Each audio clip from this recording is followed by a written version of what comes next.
Me estoy pasando ya. Ahora, la clasificación internacional nos dice que se va a dividir en lepra lepromatosa, borderline, limítrofe, tuberculoide, indeterminada y dimórfica. Lo cual no vamos a usar mucho para esta clase. ¿Por qué? Porque el tratamiento se basa en estos dos, si es pausibasilar o es multibasilar. Entonces acá, en la pausibasilar entran la indeterminada y la tuberculoide. Estas dos son leves, la tuberculoide y la indeterminada, entran en pausibasilar. Acá. Y en lo que es la lepra multibasilar van a entrar la lepra lepromatosa y la lepra dimorfa.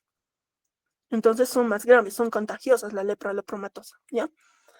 Vamos acá. La lepra pausibasilar hemos dicho que es leve, ¿no ve?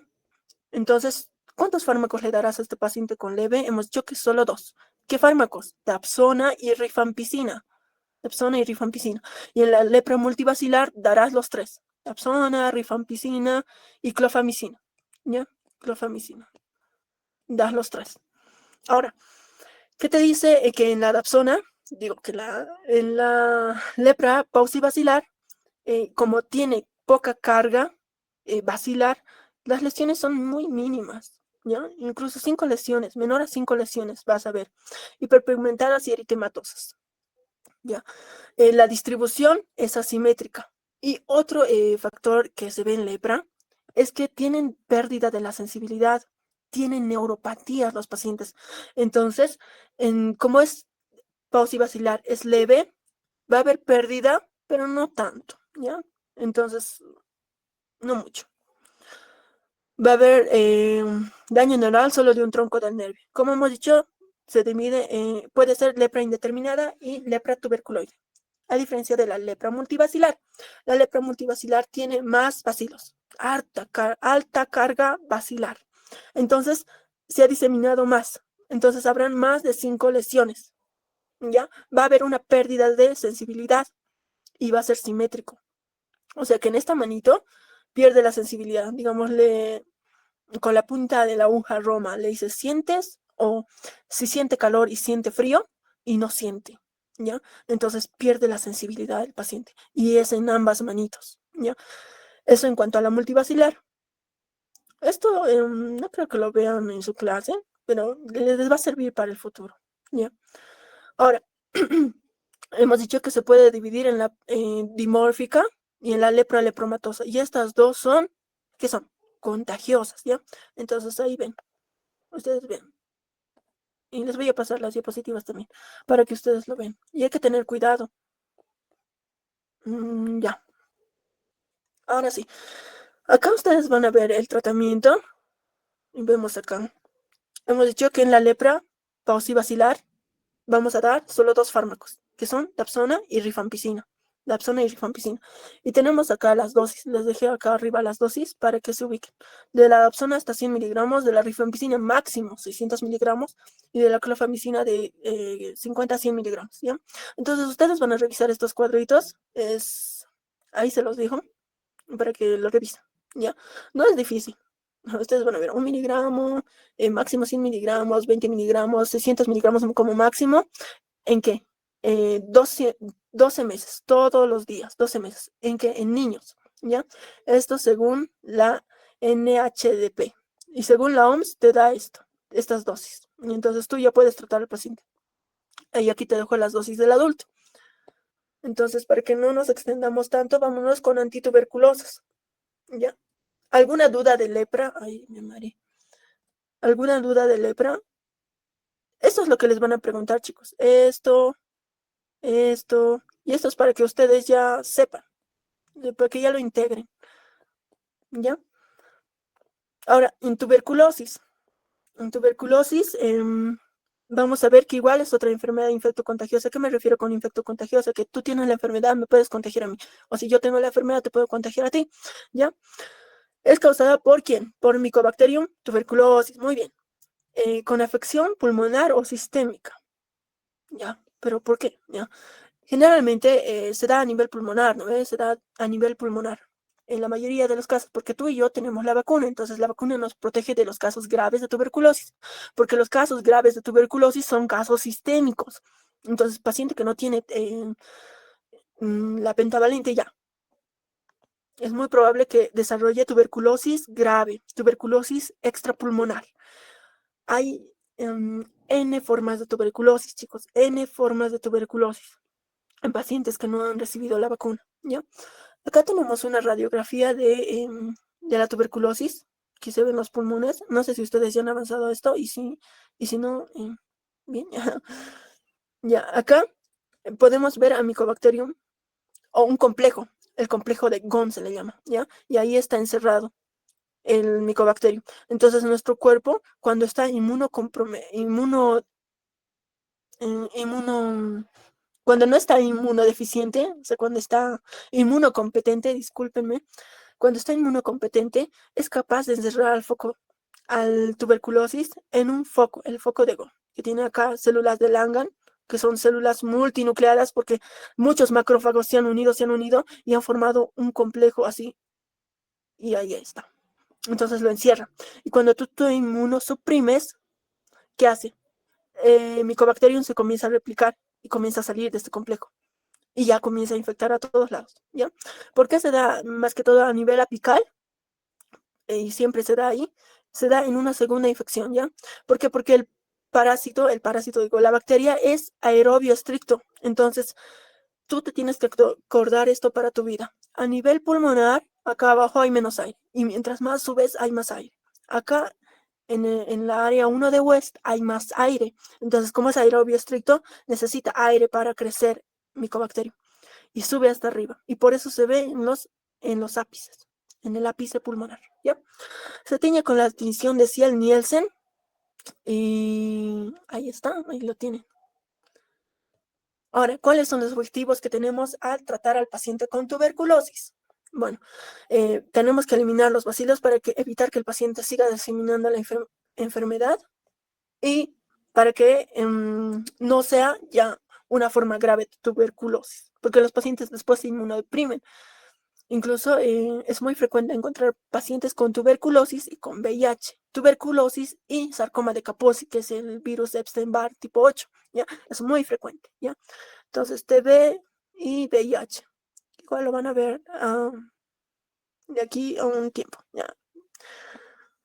Ya, y después para evitar recaídas en los pacientes. Ahora, ¿cuáles son las características de este tratamiento antituberculoso? Bueno, pues el tratamiento tiene que ser combinado. Tienes que dar más fármacos. No puedes dar uno solito porque te va a generar resistencia, ¿ya? Tienes que dar más de 3, te dicen en otra literatura, más de 3 fármacos. En otra literatura te dicen más de 2 fármacos, ¿ya? Depende mucho de qué literatura estés leyendo. Eso, tiene que ser combinado, no puedes dar solo uno. Entonces, ¿cuáles son los fármacos? Vamos a conocerlos. Son isoniazida, rifampicina, etambutol y piracinamida, ¿ya? Esos son. Y tienen que ser combinados. Y van a ver que los 4 los damos al inicio, ¿ya? Algo se me está olvidando ahí. Lo recordaré más adelante, ¿ya? Tiene que ser bien dosificado. Cada paciente, cada fármaco tiene su dosis y todos son kilogramo peso, ¿ya?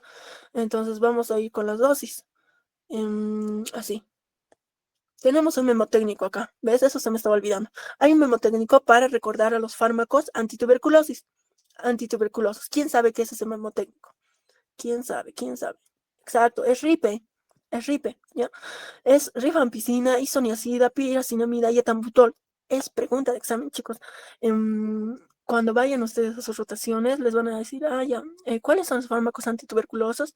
Y tú tienes que decirlo, y muchos no se recuerdan. Claro, en este rote te vas a acordar, pero cuando ya salgas de farmacología, ¿qué tal si no, no? Entonces tienes que hallar las formas de que tu cerebro siempre se recuerde. Y siempre recuerda de la forma más sencilla.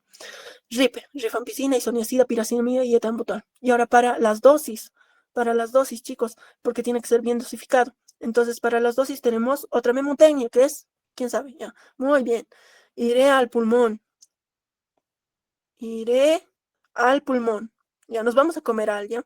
Al pulmón.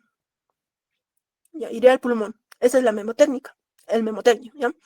Entonces, y soniacidad vas a dar 5 miligramos kilogramo peso, evidentemente, miligramos kilogramo peso.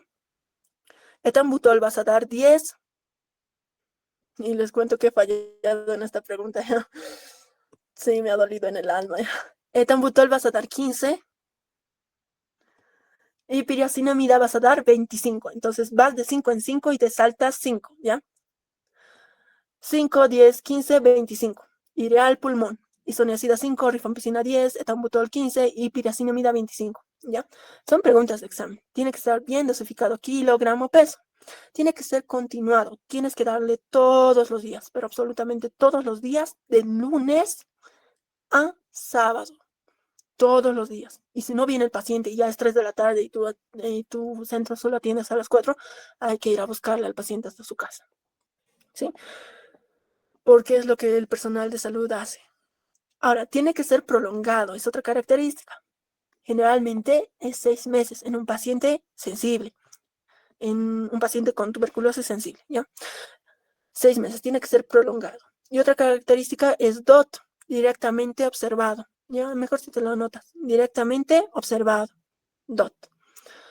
Y por eso está la lupita ahí. Tú tienes que ver que el paciente se tome los fármacos. Tú le entregas los fármacos y viene al centro de salud del paciente. Le entregas los fármacos, da su agüita, el paciente se los toma y tienes que decir, abrí la boca. ¿Ya? Y tiene que estar vacía su boquita. Tienes que ver que se los trae. Ya. Continuemos. En cuanto a los mecanismos de acción de los antituberculosos, la mayoría inhiben, ¿qué es lo más importante que hemos dicho? ¿Qué era? Exacto, los ácidos micólicos. La mayoría va a inhibir estos ácidos micólicos en los de primera línea. Solo la rifampicina va a inhibir el ARN polimerasa. Ahora vamos a tener otros fármacos que van a ser de segunda línea, como por ejemplo los aminoglucósidos, ¿ya? Que lo vamos a ver enseguida. Los aminoglucósidos como la capriomicina, la estreptomicina, la amicacina y la canamicina, no sé qué me pasó, ¿ya? La capriomicina y el linezolid también, ¿ya? Ahora, vamos a tener los inhibidores de la topoisomerasa, que son las fluoroquinolonas.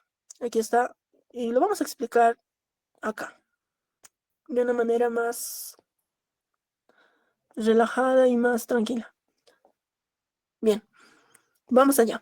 Entonces, hemos dicho que es RIPE, ¿verdad? Entonces, vamos a iniciar ahora con isoniazida, ¿ya? Con isoniazida. Es un bactericida. Se encarga de la inhibición de los ácidos micólicos, chicos. Inhibición de los ácidos micólicos. Entonces no va a tener la adhesión, exacto. ¿Ya? ¿Cómo hace esto? Va a impedir que se alarguen estos ácidos micólicos porque acá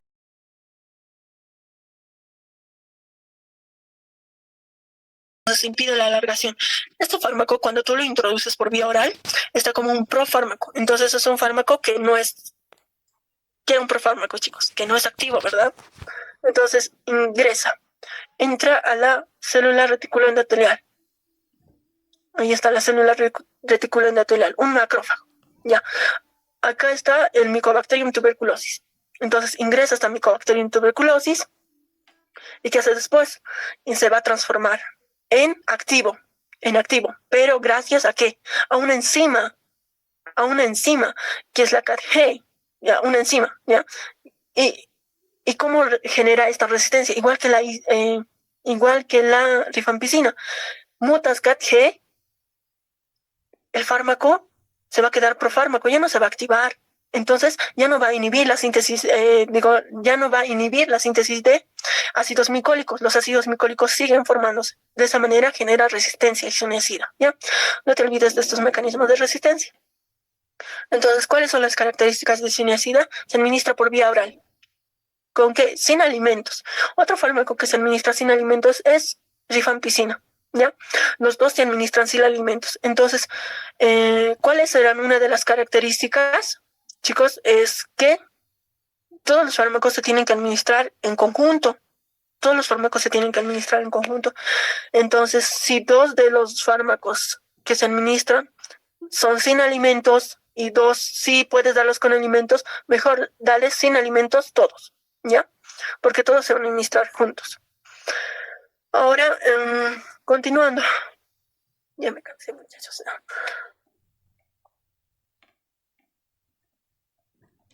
Ahí está. Se distribuye muy bien por sistema nervioso. Todos se distribuyen los 4 fármacos principales por sistema nervioso, pero este tiene una característica principal. Se une al calcio, introduce al calcio. Entonces, ¿qué es el calcium, Jenny? No, ese es el complejito que te he mostrado arriba. Ahí, hasta ahí llega. Entonces, en así es muy bueno, ¿ya? Por eso se lo da. También puede llegar a pasar la leche. Ahora, ¿se metaboliza por vía hepática? Sí. ¿Por qué procesos? Por acetilación e hidroxilación. Pero lo que quiero que te quede de acá es como se metaboliza por vía hepática, va a generar, ¿qué? ¿Qué genera?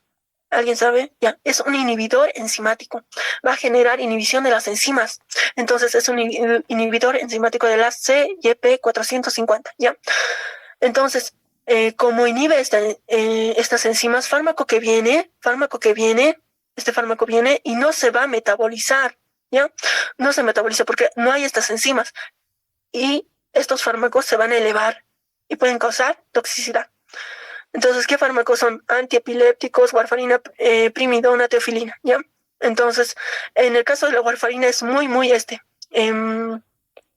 riesgoso. ¿Por qué? Y siempre les van a decir esto. La warfarina, hay que tener mucho cuidado con la warfarina, porque es un anticoagulante, muy bien, es un anticoagulante, inhibe la coagulación, y tú y yo sangramos siempre. Porque me choco a la pared y hay capilares microscópicos que se rompen. Me caigo, hay capilares que se rompen, entonces sangramos, ¿ya? Pero gracias a los factores de coagulación no nos morimos porque detienen el sangrado. Entonces, en un paciente que está con warfarina y aparte que tú le estás aumentando la dosis, por así decirlo, estás aumentando la concentración, disculpe, de warfarina, este paciente ya no va a coagularse, entonces puede tener sangrado profuso, ¿ya? Eso. Y también en los antiepilépticos, teofilina y primidona, no te olvides. ¿Cómo te vas a acordar? Isoniazida de inhibidor, isoniazida, ¿ya? Preguntas de examen son estas, ¿ya? Y desde ahora para adelante, hemos dicho la anterior clase, ya, en la isoniazida de inhibidor, ¿ya? Ahora, a nivel de la excreción, se elimina por vía renal, pero acá te pongo si hemodiálisis, no hemodiálisis, porque hay pacientes que tienen insuficiencia renal, igual tienes que darle tratamiento antituberculoso. ¿Qué es lo malo? Que estos pacientes al tener insuficiencia renal tienen que ir a diálisis, ¿ya? Y hay fármacos que no se eliminan por diálisis. Y cuando tú los administras, por más que le hagas diálisis, no se va a eliminar. Entonces el paciente puede sufrir toxicidad. Otro caso, en que el paciente que tú administres el fármaco y le des en diálisis, o sea, este se eliminó por diálisis, entonces estás eliminando isoniazida. Entonces tienes que volver a darle isoniazida después de que le has hecho la hemodiálisis, administración, ¿ya? Eso es en cuanto a la hemodiálisis. Eso te vas a acordar. Cuando te mencione hemodiálisis, no te olvides, ¿ya? Ahora, continuamos con las reacciones adversas de isoniazida. Las reacciones adversas, lo más frecuente, o lo que te van a preguntar de isoniazida es la neurotoxicidad, chicos. ¿Por qué? Porque compite con la piridoxina. Y la piridoxina, acá está. Y entonces tienes que administrarlo con piridoxina, porque compite con esta, ¿ya? ¿En qué dosis? De 10 a 15 miligramos cada día, ¿ya? Cuando hay una deficiencia de piridoxina te va a dar parestesias, neuropatía periférica, incluso ataxia, ¿ya? Eso es lo principal y lo característico de isoniazida, neurotoxicidad. Por eso administras piridoxina, vitamina B6, ¿ya? Y no te olvides de las dosis. Hepatotóxico, todos son hepatotóxicos, chicos. Mira, esto es de la rifampicina, hepatotóxico. Y tienes que acordarte de eso. Acá estamos con la piracinamida, otro hepatotóxico. ¿Quién no es? ¿Quién no es, chicos? Y eso es lo que se tienen que saber dominar en farmacología. Excepciones. Solo etambutol no es hepatotóxico, todos los demás son hepatotóxicos, métete eso. Piracinamida, hepatotóxico, etambutol, no hepatotóxico, isoniazida, hepatotóxico, rifampicina, hepatotóxico, ¿ya? Y todos los demás, todos los que he mencionado, igual son bactericidas, excepto etambutol, ¿ya? Entonces, ojito ahí, ¿ya? El etambutol, la isoniazida te puede dar hepatitis. Hepatitis generalmente con aumento de las transaminasas mayor a 1000. Acá está mal, es 1000 unidades internacionales, ¿ya? Se eleva. Porque las transaminasas te indican actividad, función y daño hepático. Entonces, la función está disminuyendo y el daño también. Por eso las transaminasas aumentan, la ST y la LT, ¿ya? Otras manifestaciones que te puede causar, es pregunta de examen también, es lupus. ¿Qué fármacos te producen lupus? Ya, isoniazida. Entonces, ¿cómo se ve lupus? Aquí está, un eritema malar. ¿Cuál es la diferencia entre lupus y rosácea? Yo tengo rosácea, yo tengo lupus. ¿Ya? ¿Cuál es la diferencia? Que el lupus te respeta la línea nasogeniana. Esta es la línea nasogeniana. Entonces, lupus te va a ir como en alas de mariposa siempre. Ahí, respetar el surco nasogeniano. Ahora, la rosácea va a invadir este lugar. Entonces, es la diferencia entre rosácea. ¿Qué es el lupus? Es una enfermedad autoinmune causada ¿por qué? Por anticuerpos antinucleares. Muy bien. Eso es. Deme un segundo. Ahí está. Por anticuerpos antinucleares, ¿ya? Lupus. Eso es lo característico. En lupus se da ANA positivo. ANA positivo. En el lupus que es autoinmune. En el lupus que es inducido por fármacos. Y ahí vamos a tener otros fármacos como la procainamida, la hidralacina, la fenitoína. La procainamida, la hidralacina y la isoniazida son las más frecuentes, ¿ya? Después ahí tenemos la fenitoína, el alfametildopa, que son fármacos que igual te pueden producir lupus, pero estos son los que más se ven. Estos son. Y acá te va a salir negativo, ANA negativo. ANA negativo. Aunque tu libro te dice positivo, yo he visto eso, pero en la clínica realmente en los laboratorios te sale negativo. ¿Qué te sale positivo? El antihistonas, ¿ya? Ya, esa es la diferencia. Eso les va a servir cuando estén más, ya. Otra cosa a nivel cutáneo te puede causar exantema y anemia hemolítica. Todos igual te producen anemia, ¿ya? Pero hemos visto que la adaptona por un proceso especial. Creo que me estoy alargando demasiado. Ya. Vamos con la rifampicina, chicos, vamos con la rifampicina. Ya, la rifampicina es activo a Mycobacterium kansasi, el complejo Mycobacterium avium, y también es contra leprae y contra tuberculosis, ¿ya? Es bactericida, ¿por qué? Porque hemos dicho que si se une al ADN o al ARN, son bactericidas, ¿verdad? Este se une a la ARN polimerasa, entonces ya no forman. Ya hemos explicado el gen de por qué produce resistencia por este gen, ¿verdad? Ya. Continuemos. Igual se administra por vía oral, pero sin alimentos. Otra vez, sin alimentos.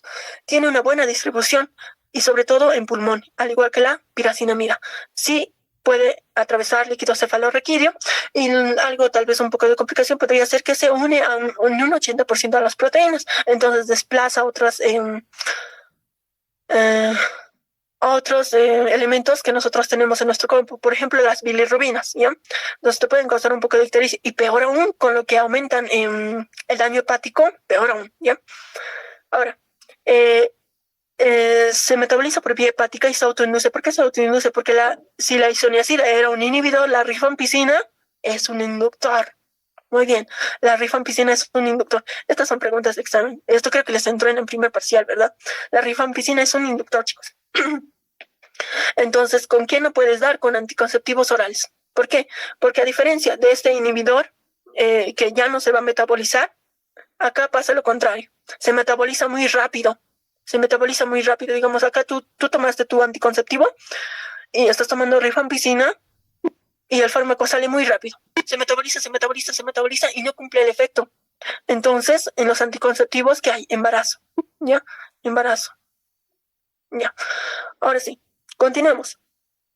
La eliminación por vía renal, todos se eliminan por vía renal, pero la característica de rifampicina es que se elimina en un 65% por heces. Ahora sí, las reacciones adversas siempre les preguntan esto, ¿ya? ¿Qué fármaco te produce la orina en color naranja? ¿Ya? Y hay hartos fármacos que te producen orinas de distintos colores, ¿verdad? Y uno de los más frecuentes es este. Te tiñe la orina y las lágrimas y los fluidos de color naranja. ¿Quién? Rifampicina. Rifampicina. No te olvides, rifampicina. De naranja, ¿ya? De naranja. Hallarás la forma de cómo recordarte. ¿Es hepatotóxico? Sí, es hepatotóxico. Todos son hepatotóxicos menos etambutol, ¿ya? Entonces, si te piden, describe las reacciones adversas, todos son hepatotóxicos, ¿ya? Menos etambutol, ¿ya? Gastrointestinales también, te causan náuseas, vómitos y diarrea. A nivel hematológico, ¿qué te causa? Lo común. Anemia, trombocitopenia, ¿ya? Anemia y trombocitopenia. Y aquí está una plaqueta, trombocitopenia. Te puede causar exantema cutáneo y en los pacientes con VIH te puede causar anafilaxia. No te olvides, anafilaxia en los pacientes con VIH. Pero no te olvides esto. Sí o sí, es pregunta de examen. Creo que solo le prestamos atención a lo que dice en pregunta de examen. Ya. Vámonos con el siguiente. RIP. Ya ya avanzamos. Rifampicina y isoniazida. Vamos con piracinamida. El mecanismo de acción es el siguiente. Inhibe otra vez los ácidos micólicos, ¿ya? Pero su acción aumenta cuando es un pH ácido. ¿Y cuando es un pH ácido? Cuando ingresa dentro de los macrófagos, porque es intracelular, ¿ya?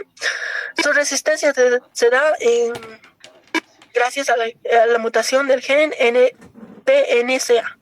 ¿Ya? Ahora, continuemos. Se da por vía oral, pero con alimentos. Pero como estás administrando rifampicina y isoniazida, dale sin alimentos. Tiene buena distribución, incluso a nivel intrapulmonar, ni quinto lo requiere. Igual se metaboliza por vía hepática, entonces igual es hepatotóxico, ¿ya? Y no es inductor ni inhibidor. No te olvides, ¿cuál es inductor? Isoniazida. ¿Cuál es inhibidor? Isoniazida. Y de inhibidor. ¿Y cuál es inductor? Piracinamida, otra ahí. Ya. Igual se elimina por vía renal y también por diálisis, ¿ya? ¿Cuáles son las reacciones adversas? Las reacciones adversas, otra vez, todos son hepatotóxicos menos etambutol. Entonces, si es hepatotóxico, te va a generar ictericia, ¿ya? Porque va a disminuir, ¿ya? Y te puede causar necrosis hepática. Me dan un segundo, por favor, un segundito.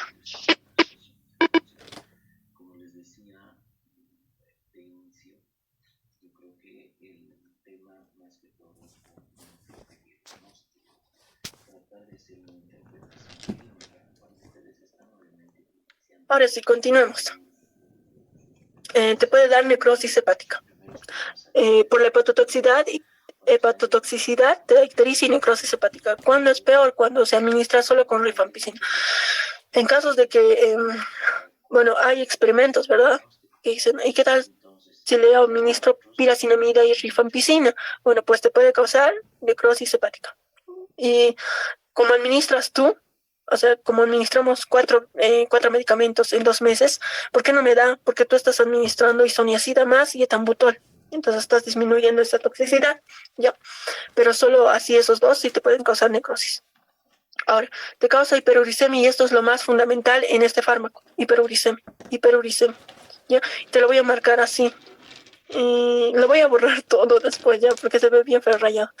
La neurotoxicidad es lo más importante. Isoniazida, la coloración amarillenta y la hepatotoxicidad en rifampicina y en piracinamida la hiperuricemia. Es pregunta de examen porque compite con el ácido úrico. Entonces te va a dar gota o polialtragias. ¿Ya? Aumenta el ácido úrico.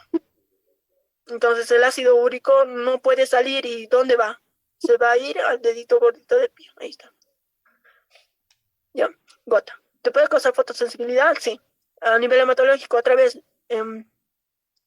anemia y trombocitopenia. A nivel intestinal, náuseas, vómitos, diarrea y aparte, úlceras gástricas. Agrava las úlceras, ¿ya?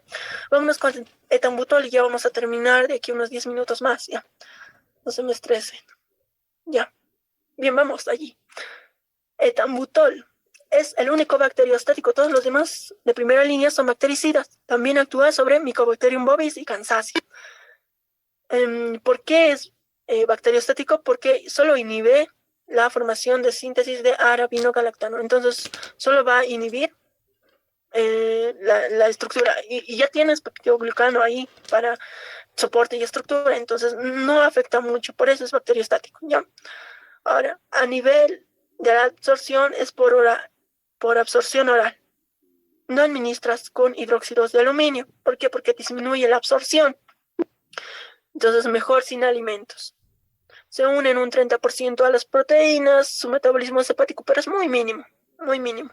¿Ya? La mayoría se elimina por vía oral, por vía de urinaria, eso es lo mismo que decir renal, y 20% por las heces. Entonces, como si 80% se está eliminando por vía renal, hay que hacer un ajuste en insuficiencia renal. ¿Ya? Ahora, las reacciones adversas, te lo voy a marcar otra vez. ¿Cuál es la reacción adversa más principal de etambutol? La neuropatía óptica. Neuropatía óptica. Ya no está descrito muy bien el mecanismo por el cual lo produce, pero nos dice que puede disminuir la agudeza visual. Incluso te puede causar ceguera rojo-verde, que es conocido como la deuteranopia. Ahí está, deuteranopia, ceguera rojo-verde. ¿Y a qué fármaco te causa ceguera rojo-verde? Otra pregunta de examen, etambutol. Ya, a nivel hematológico, igual lo mismo. Anemia, trombocitopenia, neutropenia, a nivel gastrointestinal, náuseas, vómitos y dolor abdominal. Ya. Ahora vámonos arriba con streptomicina. La streptomicina es un fármaco, se lo administraba antes, incluso en muchos textos antiguos van a ver que se administraba streptomicina. ¿Quién sabe qué es la streptomicina? Exacto, chicos, exacto, es un aminoglucósido. Ya lo vimos en la clase de aminoglucósidos, ¿verdad? Bueno, ya lo vieron en la clase de aminoglucósidos, ¿verdad? Entonces, es un aminoglucósido. Los aminoglucósidos son inhibidores de la subunidad 30S. Muy bien, subunidad 30S. Ahora, actúa frente a tuberculosis, Mycobacterium tuberculosis, primera elección en brucelosis, primera elección en PC y tularemia, que ya sabemos por qué. Ya. Ahora, ¿por qué ya no se administra hoy en día? Por dos cosas. Genera resistencia, sí. Y lo más importante, es intramuscular. Entonces, imagínate que todos los días, de lunes a sábado, te inyecten. ¿Tú te dejarías que te inyecten todos los días por 52 días? Evidentemente no, ¿verdad? Esta es una, esta es otra. Y los pacientes generalmente acá abandonaban el tratamiento. ¿Ya? Y otra es por las reacciones adversas. ¿Ya? Es ototóxico. Esta es la triada de los aminoglucósidos. Es nefrotóxico y es neurotóxico. Inhibe la unión neuromuscular. Es nefrotóxico y ototóxico, y este es irreversible en casos muy graves. Irreversible. Y en el caso de tuberculosis tiene que ser una administración continua, prolongada, y generalmente generaban ototoxicidad irreversible. ¿Ya? Por eso ya no se administra streptomicina. ¿Ya? Por eso ya no se administra streptomicina. Vámonos con la terapéutica de la tuberculosis de primera línea. ¿Ya? Entonces, ¿qué hemos dicho? Que administramos RIPE. Rifampicina, isoniazida, etambutol y piracinamida. Aquí están sus abreviaciones. Y esto es, a veces en la pizarra se los van a escribir simplemente H, simplemente R, E o Z. Entonces, eso es. Piracinamida es Z, isoniazida es H, E de etambutol y R de rifampicina. No tenemos. Entonces, aquí hay tratamientos combinados. Nos dice acá, esto es muy usual, que en una tableta vas a encontrar isoniazida y rifampicina. ¿Bien? Esto es lo que generalmente se usa ya en segunda fase. Entonces recordemos cuáles son las dosis de los fármacos anti-tuberculosos, que son ideal pulmón B, 5 de isoniazida, 10 de rifampicina, E de tambutol con 15 y piracinamida 25 miligramos por gramo. Eso es lo más importante. Y esto se da, y solo se da una tableta, gracias a Dios, porque los pacientes ya no vuelven cuando toman más medicamentos. ¿Ya? Entonces, hemos dicho que tenemos que saber cómo tratar al paciente. Bueno, el paciente te viene, ya le has hecho su vaciloscopía, ya ha salido positivo y tú tienes que iniciar el tratamiento. ¿Cómo inicias el tratamiento? Pues le dices al paciente que su micrófono no está con un ruidito extraño. Sí, tiene ruidos. Ya, espérenme un segundo, voy a salir y voy a volver, ¿ya?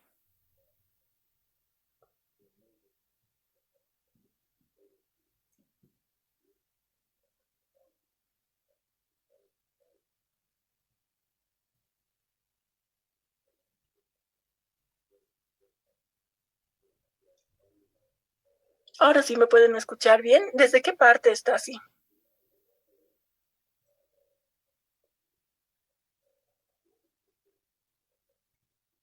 Ya bien, continuaremos desde donde nos hemos quedado.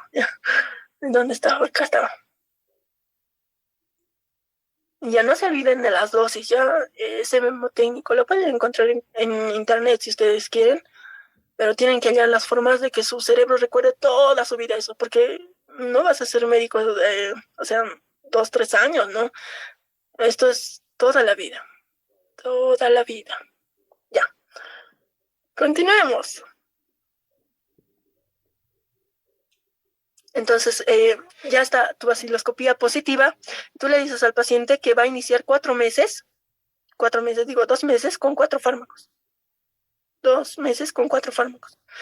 Y otros 4 meses solo con 2 fármacos. Entonces, Martín está compartiendo, creo. Ay, no, chicos, no.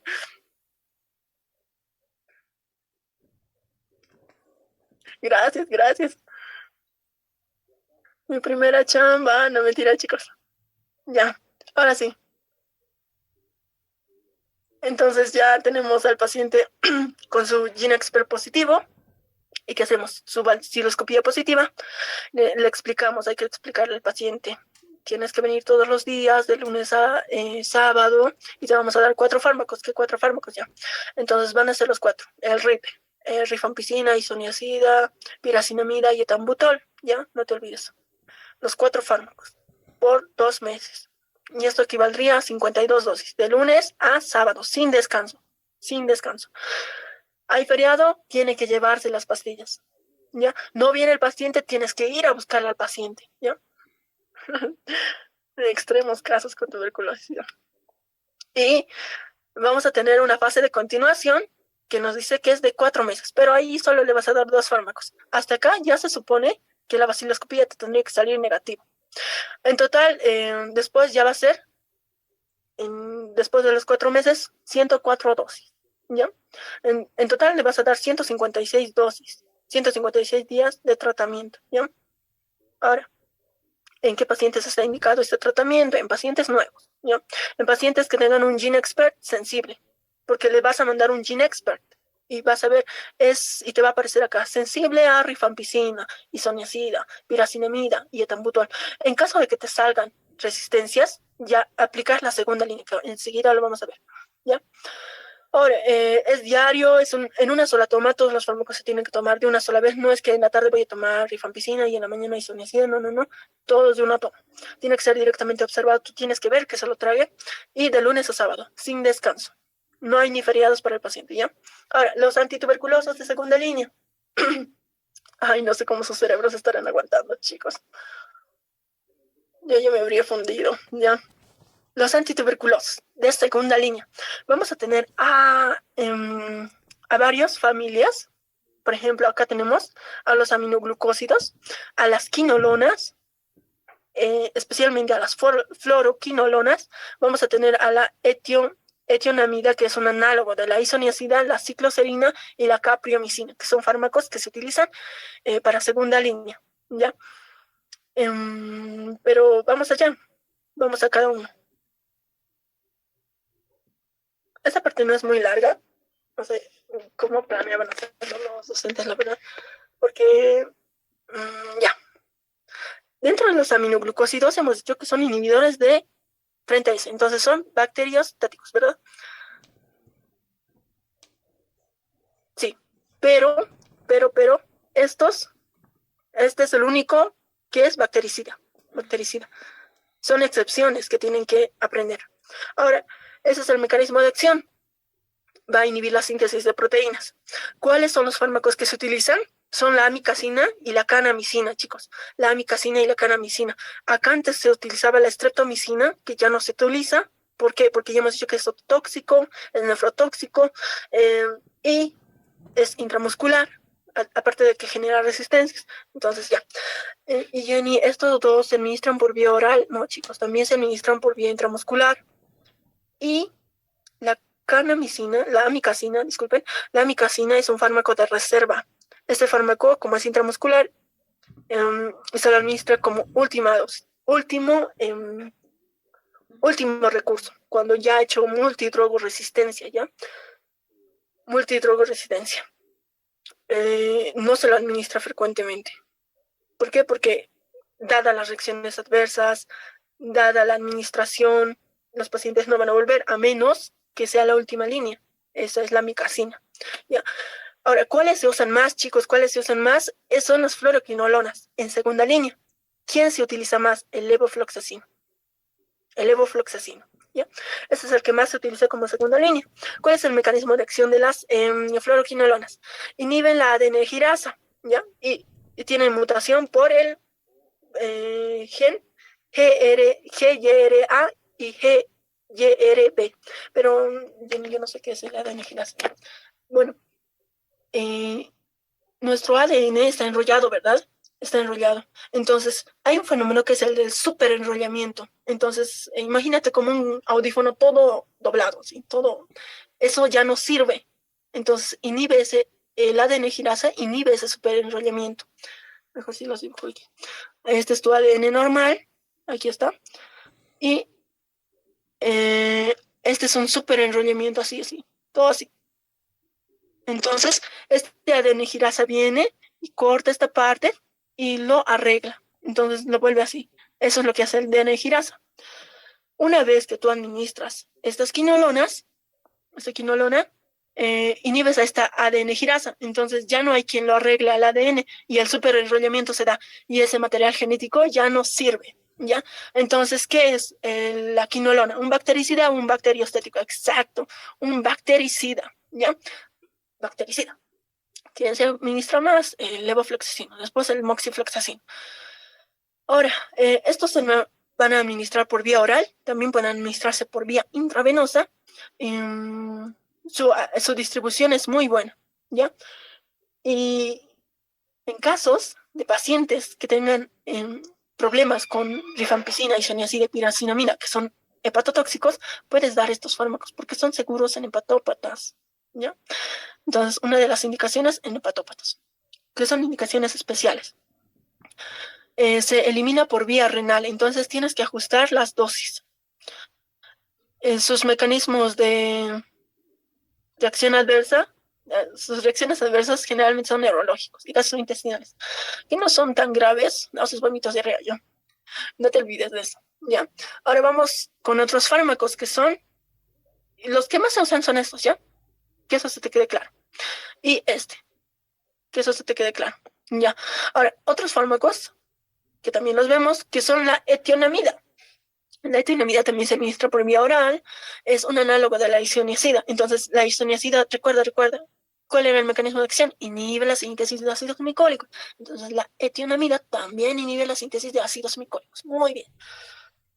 Se administra, se distribuye muy bien por el líquido cefalorraquídeo. La mayoría de los fármacos antituberculosos, por no decir todos, se administran bien en el líquido cefalorraquídeo.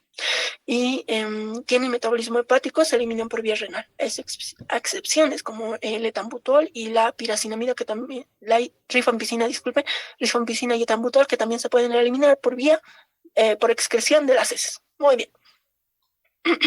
¿Cuáles son las reacciones adversas? A nivel neurológico te puede causar convulsión, conclusión, el taipeo, neuropatías y trastornos psiquiátricos. Ahora, ¿por qué no se utiliza tanto este fármaco? Porque si hay resistencia a isoniazida, y tienen que ver acá los conceptos, multidrogo resistente es cuando el bacilo de Koch ya es resistente a isoniazida y a rifampicina, multidrogoresistente, ¿ya? Ahora, si es resistente a isoniazida, también lo será a tionamida, porque es un análogo, ¿ya? Ahora, a nivel gastrointestinal, lo mismo. Náuseas, vómitos, diarrea, lo mismo. También es hepatotóxico, pero no tanto. Puede generar alteraciones endocrinas, ¿ya? Alteraciones de la visión, como visión borrosa.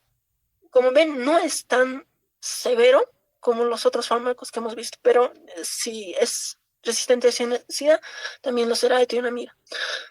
Y las características de los fármacos de primera línea es que sí atraviesan y llegan muy bien a vía pulmonar, y sí atraviesan y ingresan al sistema retículo endotelial. O sea, ingresan muy bien a los macrófagos. Son fármacos intracelulares. Por eso se dan de primera línea. Ahora sí, la cicloserina. Ya. Vamos a utilizar acá.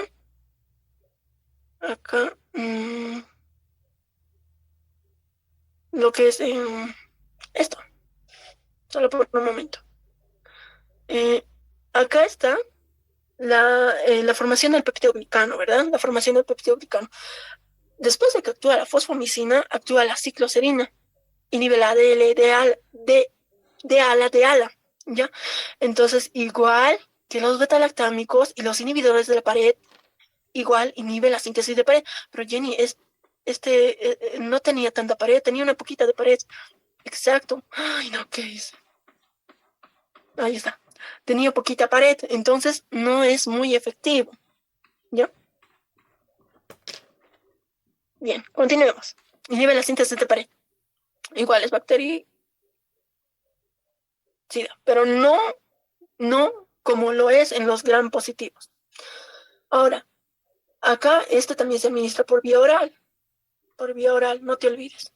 ¿Qué fármacos? Y eso hay una tabla incluso. ¿Qué fármacos se administran por vía oral? Todos, excepto los de segunda línea. ¿Quiénes?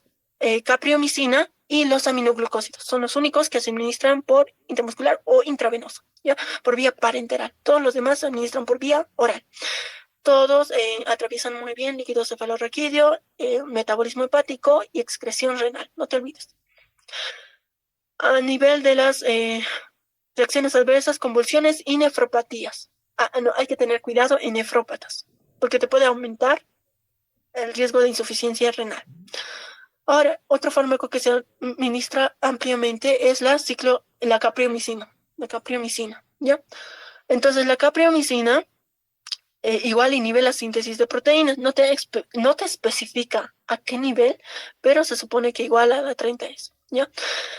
Tiene resistencia cruzada con la canamicina, que es un aminoglucósido. Ya, el hecho de que termine con micina no significa que sea un aminoglucósido. Hay que tener cuidado con esas excepciones.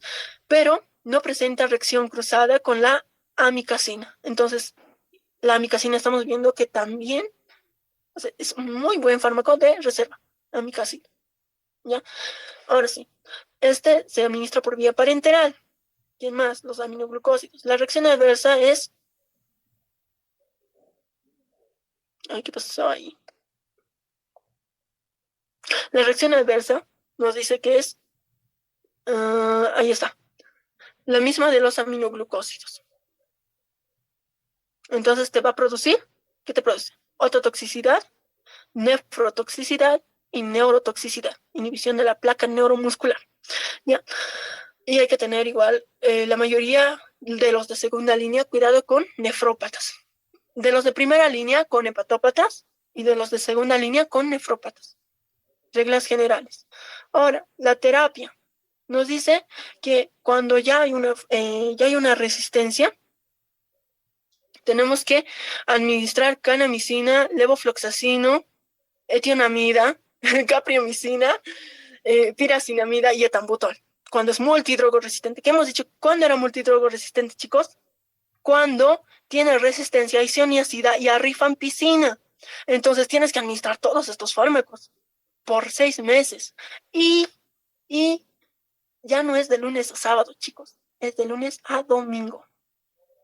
Entonces, imagínate el trauma que le estamos causando al paciente. Bueno, La mayoría de los pacientes que generan resistencia son los pacientes que no han cumplido el tratamiento, ¿ya? Entonces, ellos solitos se han hecho eso ya. Después, en la fase de continuación, ya va a ser por 12 meses y le administramos levofloxacino, etinamida, capriomicina, piracinamida y etambutol. Y 360 dosis, 12 meses. ¿Ya? El paciente está 1 año y medio con ese tratamiento en pacientes multidrogoresistentes, ¿ya? Entonces, ¿en qué pacientes das? En multidrogoresistencias, ¿ya? Y bien, eso sería todo, chicos. Ahí está, unos memes. Cuando tienes tuberculosis, pero no su corazón. ¿Ya? Todos tenemos tuberculosis, todos. ¿Ya? Y hay que tener cuidado porque al año van a comenzar a rotar en materias clínicas y con barbijo, siempre con barbijo y alcohol, ¿ya? Porque el tuberculosis está en todos lados. Ya, chicos, eso es todo. Si tienen dudas, preguntas, no se olviden pueden